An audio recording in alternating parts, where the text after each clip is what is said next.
Puji Tuhan, apa kabar? I'm blessed. Shalom semua diberkati, amin. Puji Tuhan ya, Tuhan baik. Ya, saya akan sambung khotbah saya yang sebelumnya di beberapa minggu yang lalu. Apakah ada yang ingat? Kalau ada yang masih ingat, judulnya adalah mengenai benih itu adalah firman Allah. Nanti sebelum saya sampaikan hari ini kita akan belajar tentang dari benih menjadi panen. Puji Tuhan ya. Tapi saya mau ingatkan dulu, benih itu adalah firman Allah. Kalau ada yang masih ingat, puji Tuhan ya. Apakah ada yang mencatat? Kalau nggak mencatat, katanya nanti kayak Adam dan Hawa. Jatuh ke dalam dosa karena nggak mencatat. Ya, puji Tuhan. Ya, kita bicara kemarin tentang perumpamaan tentang seorang penabur. Itu diambil dari ada 3 pasal yang luar biasa, dari Matius 13 ayat 1, 2, 3 dan Markus 4 1 sampai 20 dan di dalam kitab Lukas 8 4 sampai 15 ya. Ini bicara soal hal-hal yang luar biasa di mana Yesus mengajar banyak orang dari atas perahu ya. Kalau saudara bisa membayangkan, ada orang banyak di pinggir pantai, Yesus naik ke perahu dan dia mengajar banyak perumpamaan. Salah satunya perumpamaan tentang penabur. Dan dia menceritakan ada seorang penabur yang keluar, mulai menabur benih. Dan benih itu jatuh di mana? Di pinggir jalan. Jatuh di mana lagi? Di tanah yang berbatu. Kemudian di mana? Tanah yang punya semak belukar, semak berduri. Dan ada yang tanah yang subur. Puji Tuhan. Dan kemudian dijelaskan di dalam Matius 13 ayat 18 sampai 23 ya. Oke, dan di Markus 4 ayat 1 sampai 20 ini, versi ini sama persis dengan apa yang di dalam Matius ya. Di Markus, Matius dan kemudian di Lukas. Nah, Lukas ini lebih menekankan pada respon hati manusia ya. Kita tahu hati kita yang merespon firman Tuhan. Amin. Ya. Jadi intinya Yesus menggunakan ilustrasi ini, dia mengambil satu contoh pertanian ya, yang mudah, yang gampang untuk dicerna dan menjelaskan bagaimana firman Tuhan itu bisa diterima oleh hati setiap manusia. Ya. Benih firman itu sempurna, kita tahu firman itu ya dan amin, berkuasa, amin. Tetapi efeknya kepada manusia itu berbeda-beda. Betul? Ya. Hasilnya berbeda-beda. Makanya dari antara sekian banyak kita yang dengar pada pagi hari ini juga ada yang menerimanya juga dan kemudian akan menghasilkan hasil yang berbeda-beda sesuai dengan jenis tanah hati kita masing-masing. Ya, nah, saya nggak mau panjang lebar yang kemarin, tapi saya mau masuk ke dalam di dalam Lukas 8 ayat 11 sampai 15. Ini arti tentang perumpamaan. Jadi kita bahas saja tentang arti. Saya bacakan ya, Lukas 8 11 sampai 15. Bapak Ibu perhatikan baik-baik. Inilah arti perumpamaan itu, benih itu ialah apa? Firman Allah.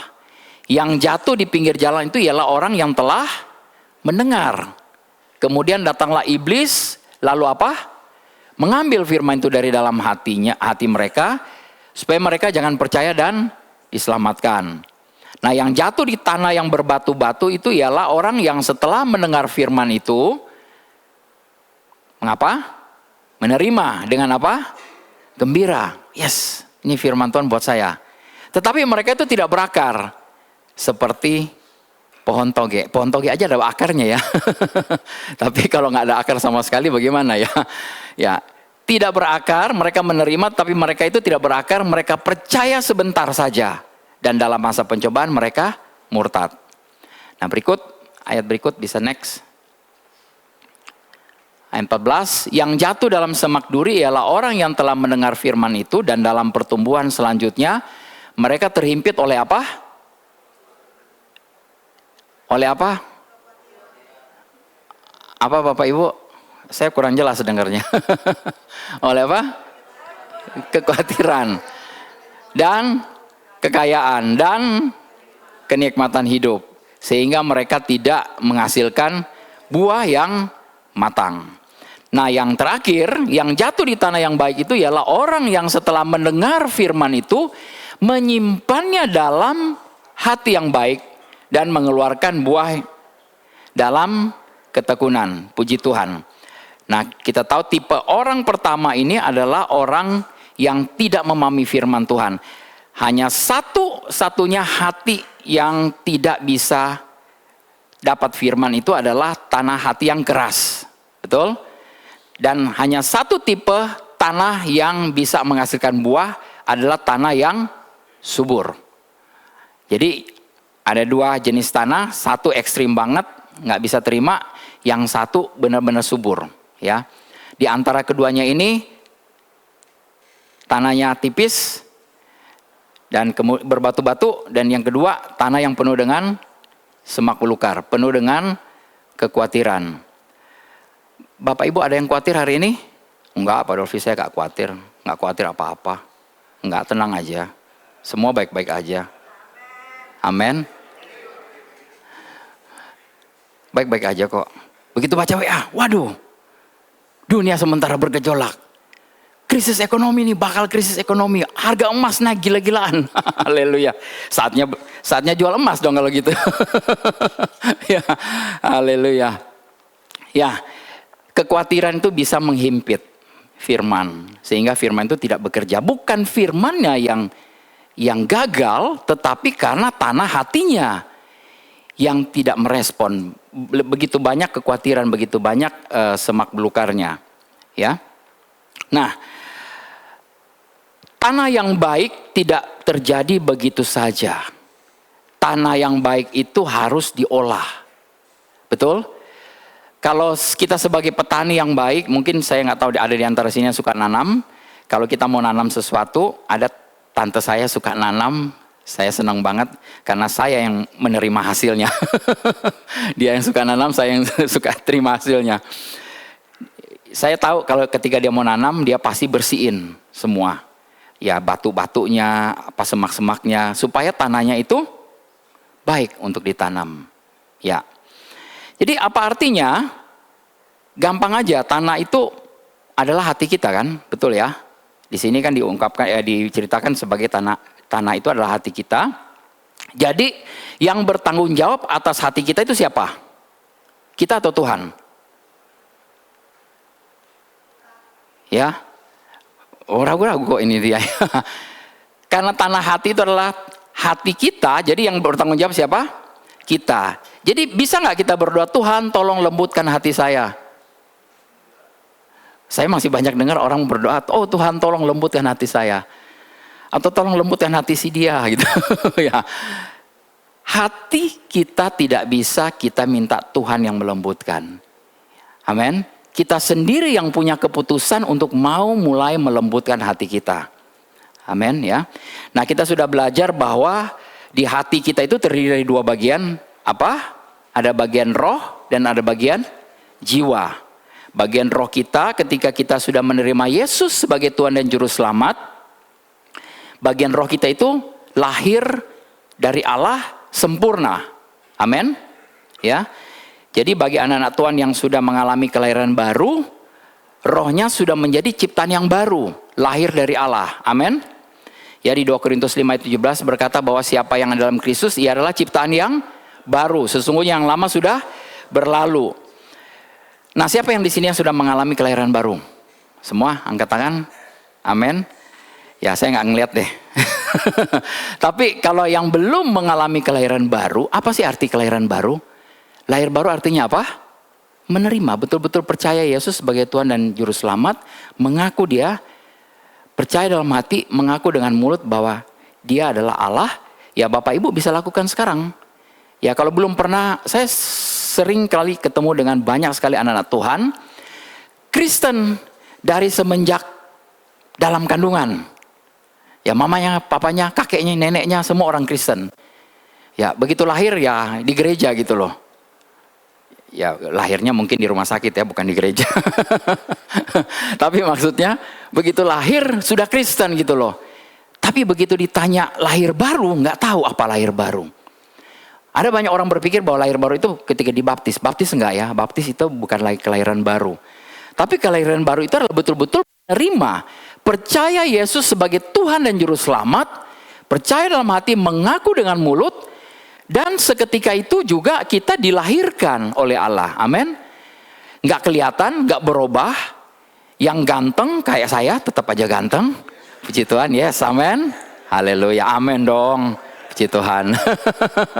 Amin tuh, istri saya aja bilang amin, paling kenceng dia. Tidak merubah bentuk wajah, tidak merubah tubuh, yang gendut tetap gendut.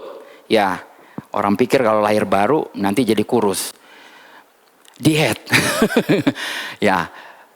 Jadi tidak merubah fisik, tetapi roh kita berubah. Dari yang lama di dalam kegelapan, kita dipindahkan dari kerajaan gelap kepada kerajaan terang, kepada kerajaan anaknya. Di Roma 10 ayat 9-10 berkata bahwa kita mengaku dengan mulut, percaya dalam hati bahwa Yesus adalah Tuhan dan Juru Selamat, maka dia selamat. Dan berkata bahwa Allah sudah membangkitkan Yesus. Jadi kita percaya Tuhan kita itu bangkit ya. Puji Tuhan. Oke, nah roh kita yang sudah lahir baru ini benar-benar sempurna, kudus, tidak bercacat celah, tidak berdosa. Amin. Ini saya pertama mau kasih tahu bahwa kita ini sempurna. Ibrani 10 ayat 14 berkata, sebab oleh satu korban saja ia telah menyempurnakan untuk selama-lamanya mereka yang ia kuduskan. Siapa yang Tuhan kuduskan? Siapa yang ia kuduskan?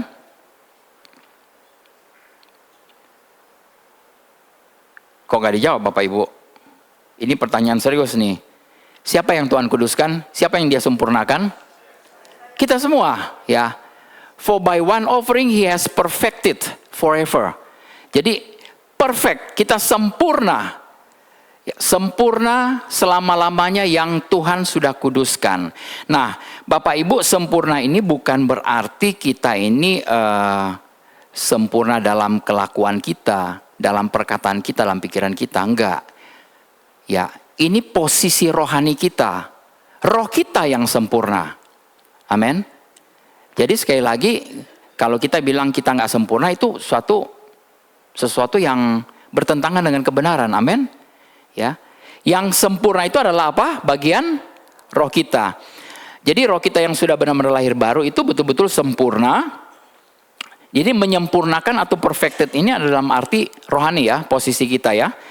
Nah, status rohani kita ini bisa jadi sempurna karena apa? Karena Yesus.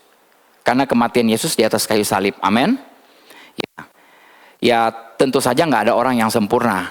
Tetapi kita semua disempurnakan karena Yesus. Roh yang sempurna. Kemudian yang berikut adalah kita ini dikuduskan dan dibenarkan. 1 Korintus 6 ayat 11 berkata, dan beberapa orang di antara kamu demikian dahulu, tetapi kamu telah dibasuh, kamu telah dikuduskan, kamu telah dibenarkan dalam nama Tuhan Yesus Kristus dan dalam roh Allah kita. Boleh bilang kiri kanan, kamu sudah dikuduskan. Amin. Kamu sudah dibenarkan. Amin. Puji Tuhan. Ini identitas kita yang baru. Ya. Identitas kita yang baru di dalam Kristus. Masih bisa jatuh dalam dosa nggak? Masih bisa. Kalau kita nggak baharui pikiran kita, jiwa kita dengan kebenaran firman Tuhan, kita akan jatuh bangun dalam dosa. Tetapi roh kita sama sekali tidak berdosa. Amin. Kita dikuduskan, dibenarkan. Benar-benar benar. Benar-benar benar. Amin. Puji Tuhan. Ini di dalam Kolose 1:22, sorry ini, ya, oke ini yang selanjutnya ya. Yang selanjutnya adalah kita tak bercacat celah di hadapannya. Tidak bercacat celah. Efesus 1 ayat 4 berkata, sebab di dalam dia Allah telah memilih kita sebelum dunia dijadikan. Kebayang nggak? Sebelum dunia dibentuk, sebelum bumi, langit, bumi semua diciptakan, kita sudah dipilih. Supaya kita kudus dan tak bercacat di hadapannya. Kolose 1 ayat 22 berkata, sekarang diperdamaikannya di dalam tubuh jasmani Kristus oleh kematiannya, untuk menempatkan kamu kudus dan tak bercela dan tak bercacat di hadapannya. Amin. Boleh bilang lagi kiri kanan, kamu itu tidak bercela di hadapan Tuhan. Amin. Ya.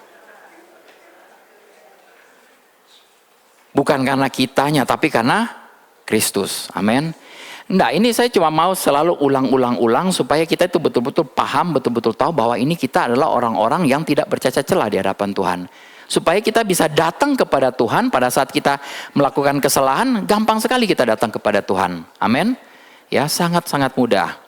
Dan yang berikut, ini identitas kita, orang yang lahir dari Allah. Nah, tadi ya, kita semua sudah terima Yesus kan?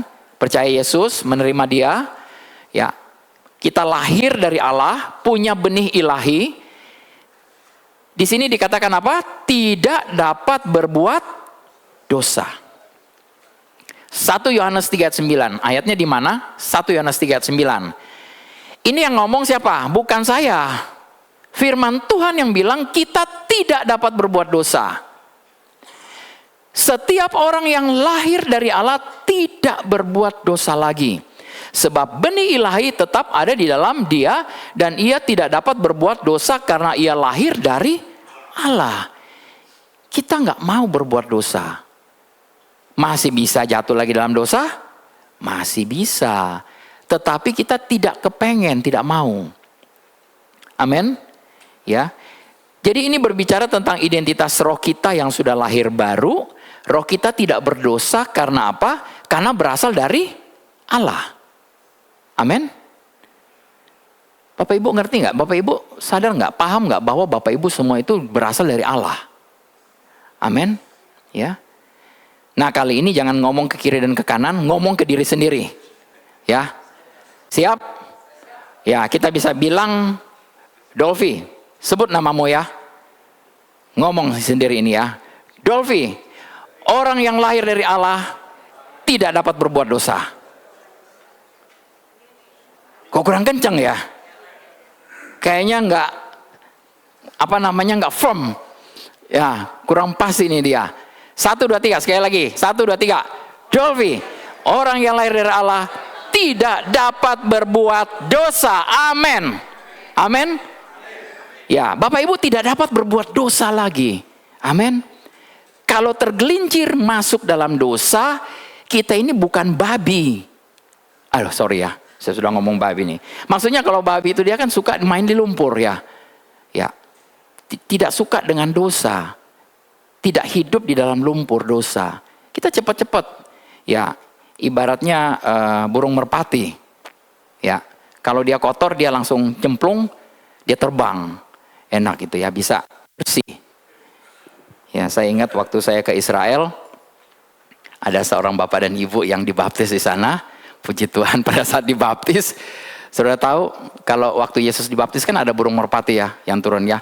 Nah, di sana orang Israel itu waduh pinter-pinter. Dibikinlah burung merpati itu turun juga. Pakai roti. Dilempar roti, jadi pada saat dibaptis dilempar roti, begitu keluar, burung-burung terbang. jadi pas di foto bagus banget ya. Punya memori yang bagus banget. Ya, jadi kita ini bukan orang-orang yang berdosa lagi, amin ya. Jadi kita bisa bilang ke diri kita adalah manusia roh, amin. Ya, saya rindu Bapak Ibu, kita mau menyatakan iman kita pagi hari ini dengan suara yang lantang, ya.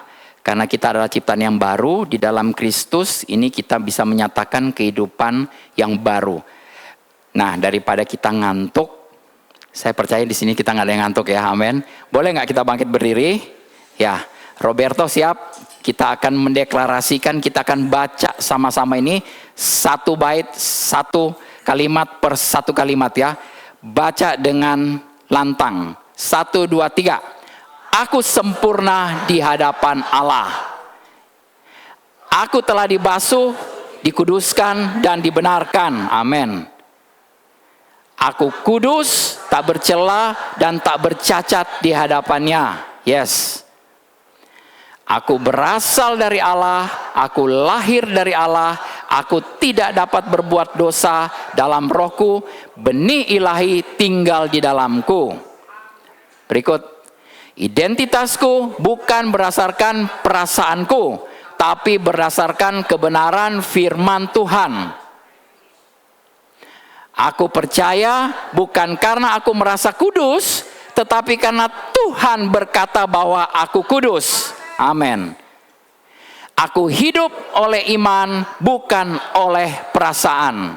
Yang terakhir, aku adalah ciptaan baru, manusia roh. Amin. Yes, silakan duduk. Di sini ada pernyataan-pernyataan yang luar biasa. Ya, kita adalah manusia baru ya. Amin ya. Puji Tuhan. Luar biasa. Jadi kita bukan hidup karena perasaan. Yes. Bukan hidup karena perasaan. Sebentar-sebentar merasa. Sebentar-sebentar merasa sakit. Sebentar-sebentar merasa pusing. Sebentar-sebentar suka sakit. Ya. Aku suka sakit kepala. Sakit kepala kok disukain ya? Ya. Aku suka sakit mah. Sakit mah disukain. Ya. Harusnya sakit penyakit kita tolak. Amin. Sakit penyakit jangan disukain Bapak Ibu ya. Dan kita bukan hidup oleh perasaan, kita hidup oleh iman. Kita bukan hidup karena apa kata orang, tapi kita hidup apa kata firman. Ya, bukan apa kata dokter, bukan apa kata siapa-siapa. Kalau orang bilang bahwa kita sakit, kita katakan bahwa oleh bilur-bilur Yesus kita sudah sembuh. Amin. Oleh sebab itu kita sembuh karena perkataan Tuhan. Kita kudus karena perkataan Tuhan, bukan karena perbuatan kita. Ya, amin. Ya, puji Tuhan. Jadi boleh tepuk diri sendiri. Haleluya. Aku dikuduskan, aku benar, aku ciptaan baru. Amin. Haleluya. Yes, puji Tuhan. Aku dikasihi ya. Nah, kita lanjut ya dengan tanah yang baik. Tanah yang baik tidak terjadi dan begitu saja. Tanah itu harus diolah ya. Ya, Bapak Ibu ada berbagai macam jenis tanah. Beberapa minggu lalu saya sudah bilang, ya jangan sampai ada tanah sengketa. Ya. Tapi tanah kita adalah tanah hati yang baik, tidak bersengketa. Di dalam hati kita ini tidak ada sengketa ya. Ya, kalau ada kepahitan, ada apapun itu artinya sementara bersengketa. Terlalu mahal untuk menyimpan kepahitan di dalam hati kita, dalam pikiran kita ya. Terlalu mahal, Bapak Ibu. Kos-kosannya mahal banget, mewah banget. Jadi jangan biarkan kepahitan apapun itu ada dalam hati kita. Dan jangan sampai tanah hati kita ini punya konflik ya. Oke, jadi bagaimana cara mengolahnya? Nah, kita tahu pikiran kita ini adalah bagian dari jiwa kita. Amin. Di dalam pikiran kita, dalam jiwa kita ada pikiran, ada perasaan, ada kehendak. Kita kepengen ini dan itu karena ada di dalam jiwa kita, dalam pikiran kita. Nah, pikiran kita ini ini penting banget. Pikiran kita ini adalah tempat di mana benih itu ditabur. Pikiran kita ini adalah satu wadah yang diciptakan oleh Tuhan sebenarnya untuk firman, untuk kebenaran, ya, bukan untuk hal-hal yang lain. Amin. Jadi kalau pikiran kita ini kita betul-betul siapkan untuk hanya firman, hanya perkataan Tuhan, yang ada kita akan berpikir seperti Kristus berpikir. Amin. Pikiran Kristus saja dalam kita. Ya, tetapi banyak sekali kita mulai masukin dengan berbagai macam hal. Jadi kita berpikir macam-macam dan kita mulai pikiran kita melawan pikiran kita saling melawan, akhirnya kita stres sendiri, depresi. Karena pikiran melawan pikiran. Saya katakan kalau kita sementara memikirkan, sementara bergumul dengan sesuatu, kita memikirkan segala sesuatu, itu artinya kita sementara menyandarkan pada pikiran kita sendiri. Ya, dan Tuhan bilang terkutuklah orang yang bersandar pada manusia. Ya, kita manusia bukan? Manusia. Ya.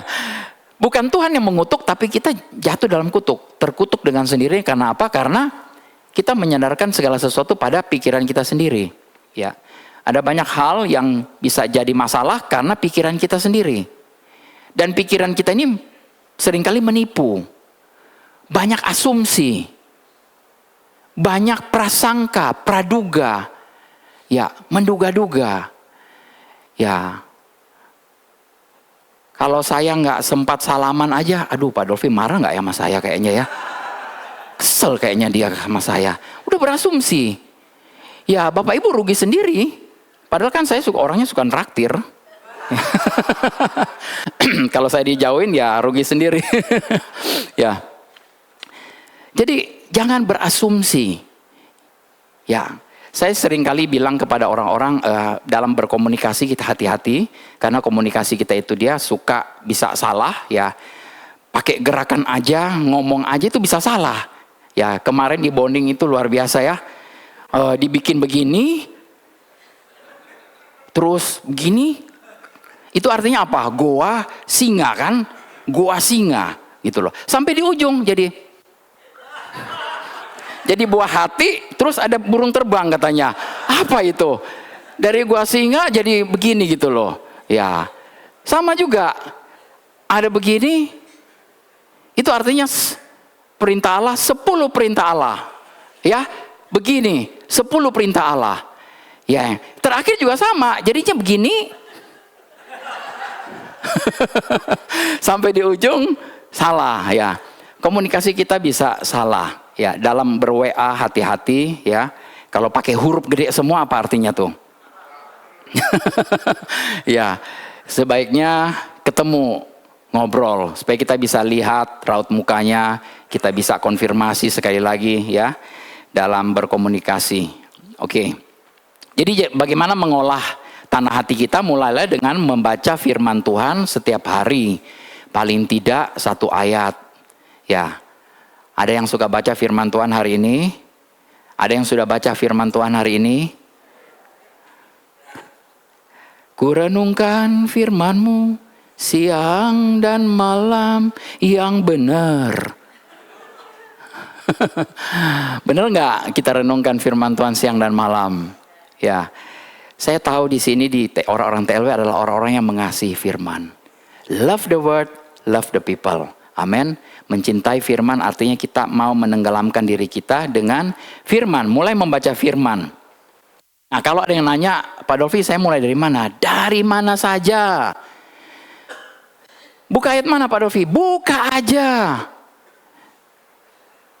Yang mana sih, Pak Dolfi? Itu kamu alasan aja nggak mau baca. Nanya terus. Ambil aja Alkitabnya dan mulai baca. Ya. Oke. Yang berikut ini. Lukas 8:15, Matius 13, 23 dan Markus 4 ayat 20. Semua ini berbicara tentang hasil. Ya, Lukas 8:15 berkata yang jatuh di tanah yang baik itu ialah orang yang setelah mendengarkan firman itu menyimpan dalam hati yang baik. Ingat, menyimpan dalam hati yang baik, bukan hati yang tidak baik. Artinya hatinya sudah bersih. Dan mengeluarkan buah dalam ketekunan. Matius 13 ayat 23 berkata, yang ditaburkan di tanah yang baik ialah orang yang mendengar firman itu dan mengerti. Kalau nggak mengerti artinya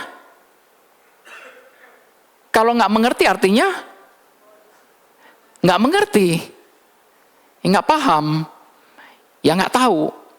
Dan karena itu ia berbuah, ada yang 100 kali lipat, ada yang 60 kali lipat, ada yang 30 kali lipat. Markus 4 ayat 20, dan akhirnya yang ditaburkan di tanah yang baik ialah orang yang mendengar dan menyambut firman itu lalu berbuah.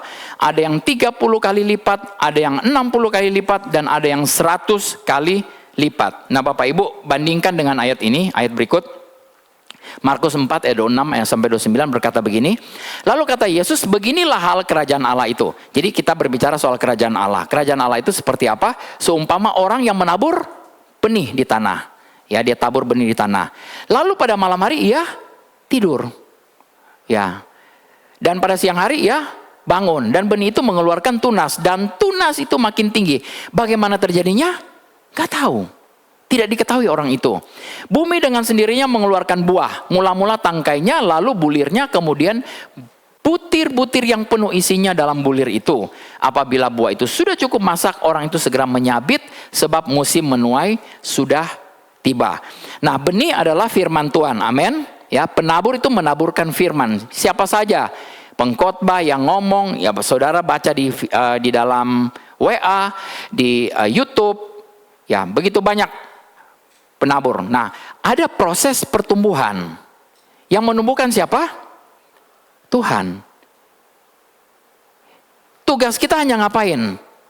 Ambil benih, terus ngapain? Tanam. Tanam itu artinya apa? Mulai baca firman, mulai direnungkan, ya, dibayangkan, dipikirkan. Kalau Yesus bilang, akulah pokok anggur, bisa bayangkan nggak pokok anggur? Ya, di Indonesia nggak ada anggur sih ya, jadi agak susah. Tapi saudara bisa mulai searching di Google, pokok anggur tuh kayak apa sih? Ya nanti sebentar kita akan sampai ke situ ya, ayat yang bagus banget ya. Kita mulai membayangkan, kita mulai mengimajinasikan. Imajinasi kita itu luar biasa. Imajinasi kita itu berwarna, ya, bisa bikin perasaan itu naik dan turun, ya, bisa bikin ini juga. Ya kalau saya bilang mangga, apa yang dalam pikiran Bapak Ibu? Mangga. Pisang kuning. Pisang kuning. Gajah. Gajah. Warnanya pink. Langsung warnanya pink. Berwarna nggak? Berwarna pikirannya. Saya bilang rujak. Enak, pedes, asem. Langsung ngiler. Berasa. Jadi imajinasi itu luar biasa ya. Kita harus mulai membayangkan, mulai mengimajinasikan, dan firman itu akan hidup ya. Nah, tugas kita hanya menabur, menjaga tanah hati kita, menjaga hati kita. Dan Tuhan yang akan memberi pertumbuhan.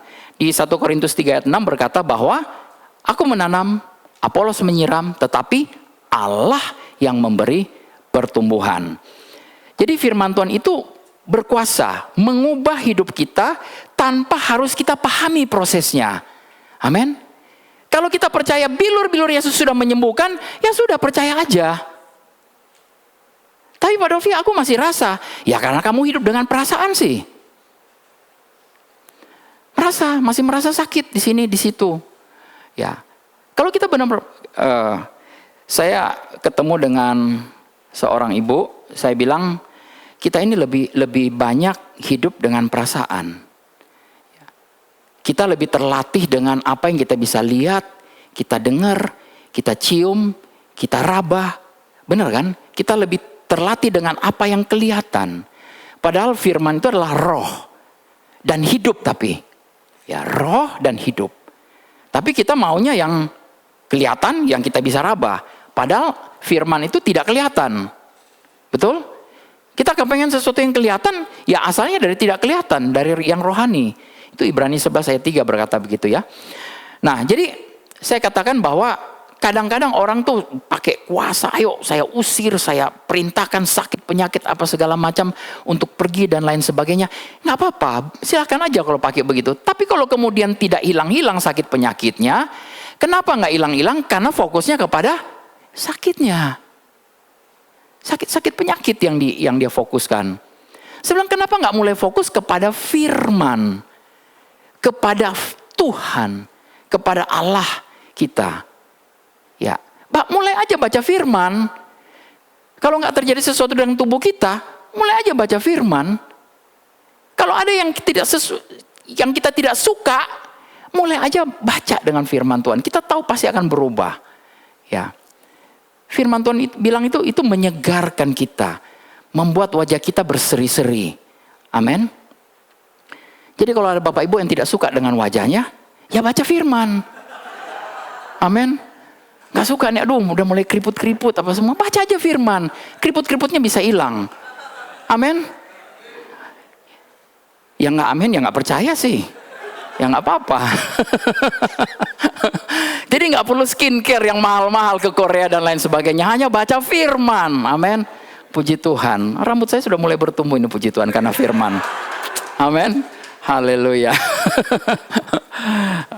Puji Tuhan. Bapak Ibu, firman itu luar biasa. Ya, betul-betul menguatkan, menyegarkan kita. Amin. Ya, saya cuma ingat waktu Kaleb, dia berkata, umur saya 85 tahun, tetapi kekuatanku karena firman Tuhan, kekuatanku sama seperti 45 tahun yang lalu. Berarti sama seperti usianya 40. Jadi kalau Bapak Ibu ada yang usianya berapa sekarang? 70 bagi 2, 35. Amin. Haleluya, yang 25 tahun, 12,5 tahun. Haleluya. Benar-benar remaja. Puji Tuhan. Di sini ada mama saya 86 tahun, dia 43 tahun. Haleluya. Kekuatannya. Ya, puji Tuhan. Ya Bapak Ibu, sehat dan kuat. Amin, karena ada firman. Baca aja firman. Percaya deh. Ketika mulai baca firman, jadi ganteng kayak saya. Atau jadi cantik kayak istri saya.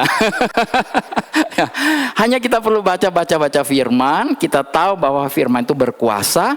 Itu yang disebut kita akan mengalami perubahan yang tanpa usaha. Amin. Serius. Tapi berapa banyak dari kita yang mau melakukannya?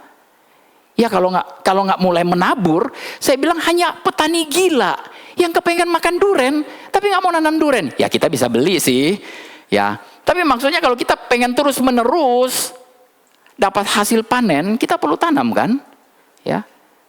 Petani gila yang dia bilang aku tanam hari ini terus aku tuai besok hari, ya nggak bisa. Perlu waktu. Nah, dalam jenjang waktu inilah banyak orang yang nggak sabar. Oleh bilur-bilur Yesus aku sudah sembuh. Besoknya kok nggak sembuh-sembuh ya? Kenapa ya? Kemudian bilang lagi, bilur-bilur Yesus sudah menyembuhkan aku. Besoknya lagi, kok nggak sembuh ya?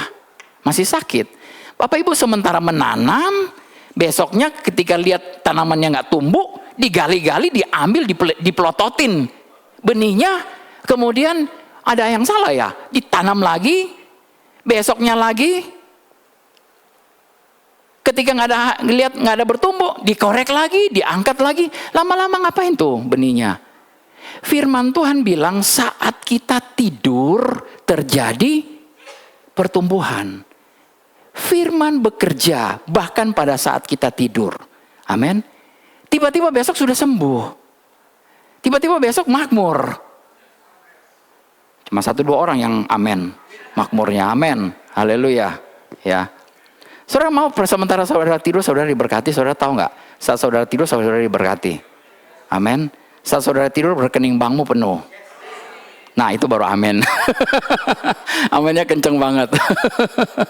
Saat saudara tidur, Tuhan bilang itu terjadi pertumbuhan. Ya, bagaimana caranya? Ya nggak tahu. Tetapi firman itu berkuasa. Amin. Firman berkuasa. Ya. Jadi itu kesehatan buat tubuh kita, buat ginjalmu, buat paru-parumu, buat tulangmu, buat apa? Buat matamu, buat gigimu, buat gusimu ya. Karena di sini nggak ada dokter gigi, jadi saya boleh bilang di sini ya saudara nggak perlu ke dokter gigi. Baca firman aja. Yang penting rajin sikat gigi. Maaf yang dokter gigi. Syukur lagi berlibur. Ya. Ya, jadi semua untuk semua. Ya. Semua kesehatan untuk semua tubuh kita. Amin. Semua artinya apa? Segala. Segala artinya apa? Semua. Haleluya. Kemarin ada yang berani-berani ngopi gaya saya. Ya, dikatakan segala berkat rohani dalam kerajaan surga sudah dicurahkan. Ngomongnya gimana? Segala. Haleluya. Aduh, ada yang berani ngopi saya ya. Oh, nggak bisa. Tapi anyway, you have the right to copy. Ya, saudara punya hak untuk mengkopinya. Silakan dikopi aja. Ya, jadi saya tahu akhir-akhir ini banyak sekali orang mencap makanan itu nggak sehat ya. Jangan makan duren. Nanti kolesterol tinggi. Padahal saya suka sekali duren. Dalam nama Yesus saya makan aja. Jangan makan babi. Iya sih saudara, jangan makan babi. Ya kita makan babi panggang.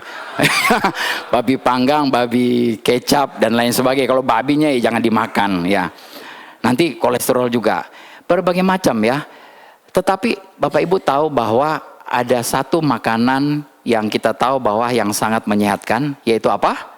Firman. Karena firman Tuhan berkata bahwa manusia bukan hidup hanya dari roti saja, melainkan dari setiap firman. Ya, di dalam mana?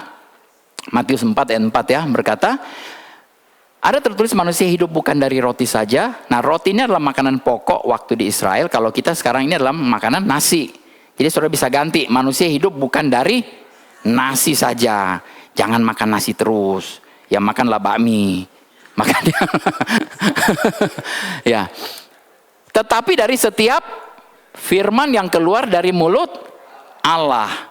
Nah, kita mengucap syukur, kita memberkati apa yang kita makan, kita mengucap syukur untuk firman yang kita makan. Ya.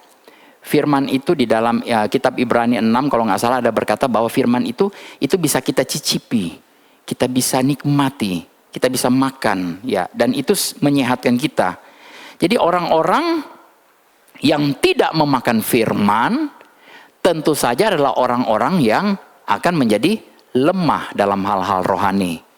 Orang-orang yang tidak makan firman, mereka tidak akan sehat secara rohani.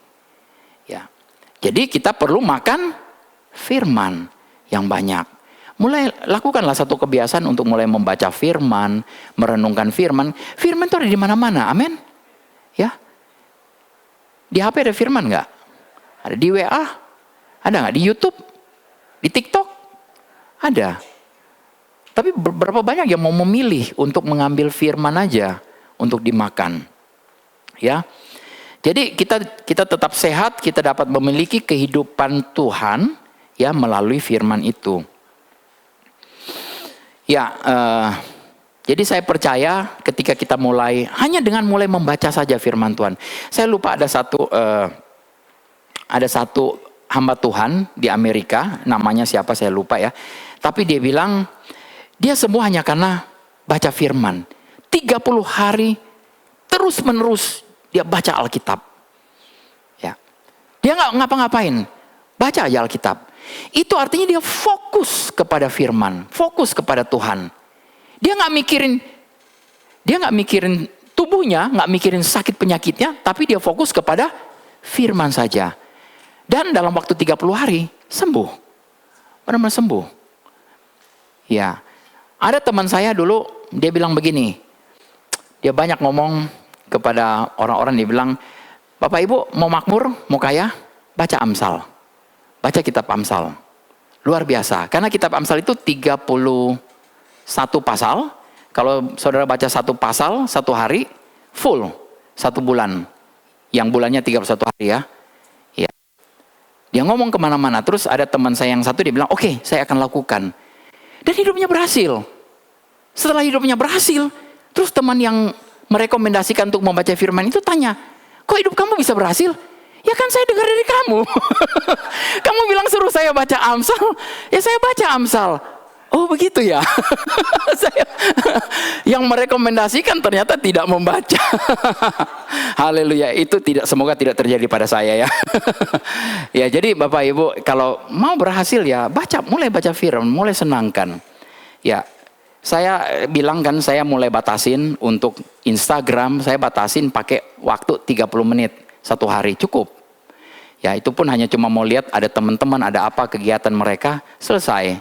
Ya jangan biarkan berjam-jam WA, di TikTok, di Instagram, di YouTube, di Facebook, di lain-lain ya. Media sosial itu begitu menarik, distract kita dari firman. Ya. Waktunya sudah mau habis. Ini pesan saya masih kurang lebih 2 jam lagi. Tapi ya mau nggak mau saya harus selesaikan di sini.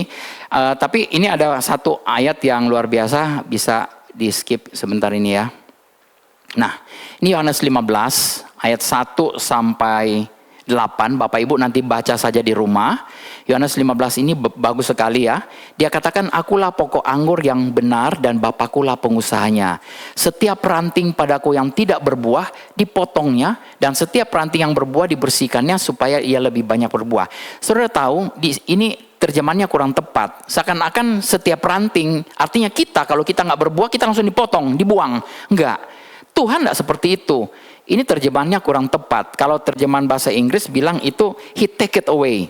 Jadi bukan dipotong, tapi saudara kalau pergi ke tempat-tempat yang kebun anggur, itu pokok anggur itu dia akan dipakein satu tiang, dia akan merambat begitu ya.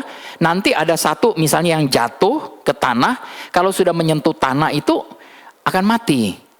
Ya. Jadi itu petaninya itu harus angkat. Ya, bukan dipotong, dia akan angkat. He take it away, di raise up, itu bahasa aslinya aero. Diangkat supaya ini bisa berbuah. Jadi kalau kita nggak berbuah sekarang ini karena kita jatuh, dia angkat supaya kita berbuah. Dan setiap ranting yang sudah berbuah, nah kita yang sudah berbuah, kita lebih dibersihkan. Supaya apa? Supaya lebih banyak buahnya. Ini dahsyat. Dilanjutkan kemudian, nah kamu memang sudah bersih. Bersih karena apa? Karena firman. Karena firman kita bersih. Kita bersih dari apa? Sakit penyakit. Kita bersih dari segala kemiskinan. Kita bersih dari segala kutuk. Kita bersih dari segala hal. Ya. Kamu memang sudah bersih karena firman yang telah kukatakan kepadamu. Tinggallah di dalam aku dan aku di dalam kamu. Sama seperti ranting tidak dapat berbuah dari dirinya sendiri. Kalau ia tidak tinggal pada pokok anggur, demikian juga kamu tidak berbuah jikalau kamu tidak tinggal di dalam aku. Ya. Akulah pokok anggur, sekali lagi Yesus katakan, akulah pokok anggur dan kamulah ranting-rantingnya. Barang siapa tinggal di dalam aku dan aku dalam dia. Sekali lagi dia katakan ini, ia berbuah apa? Banyak. Berbuah banyak. Sebab di luar aku kamu tidak dapat berbuat apa-apa. Barang siapa tidak tinggal di dalam aku, ia dibuang keluar seperti ranting dan menjadi kering. Ini sekali lagi juga terjemahannya kurang tepat. Ya. Bahasa Inggris di dalam bahasa aslinya tidak dibilang bahwa ia dibuang. Bukan Tuhan yang membuang kita. Kalau ranting yang sudah jatuh, dia akan putus dengan sendirinya, terbuang. Jadi kalau kita tidak tinggal dalam Tuhan, kita terbuang dengan sendirinya. Paham nggak? Tuhan tidak pernah membuang kita. Ya, dia malah mau mengangkat kita supaya kita bisa berbuah, dibersihkan. Jadi barang siapa tidak tinggal dalam aku, ya dibuang keluar. Itu bukan Tuhan membuang, tetapi kita terbuang keluar, thrown away ya. Seperti ranting menjadi kering, kemudian dikumpulkan dan dicampakkan dalam api lalu dibakar. Nah ini ayat yang luar biasa, ayat 7-8. Jikalau kamu tinggal di dalam aku dan firmanku tinggal di dalam kamu, mintalah sedikit saja. No, mintalah apa saja yang kamu kehendaki dan kamu akan menerimanya. Dalam hal inilah Bapakku dipermuliakan, yaitu jika kamu berbuah banyak. Dan dengan demikian kamu adalah murid-muridku. Ini firman luar biasa Bapak Ibu. Ya. Firman tinggal di dalam kita. Bapa dipermuliakan. Kita bisa minta apa saja. Nah, Bapak Ibu, tentu saja ketika kita tinggal ini artinya tidak sebentar.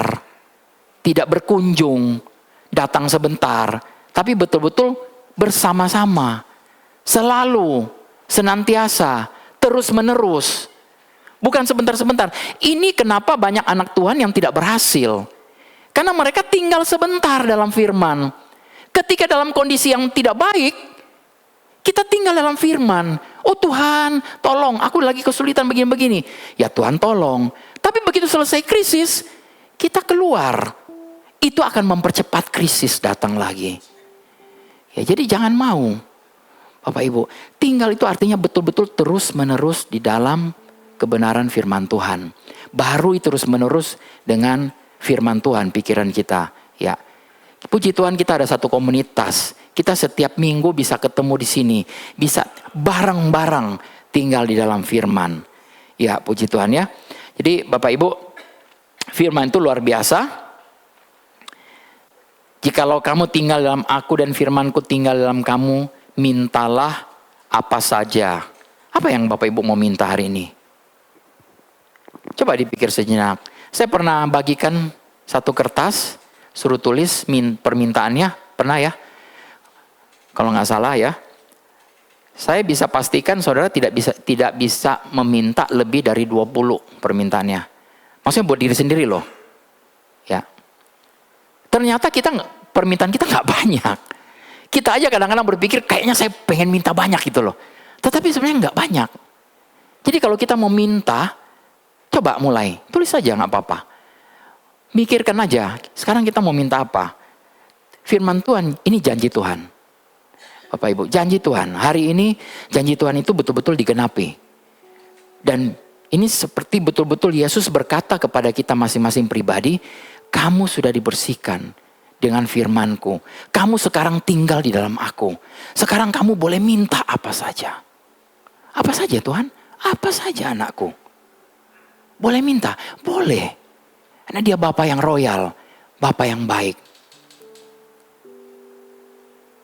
Silakan Bapak Ibu meditate sendiri.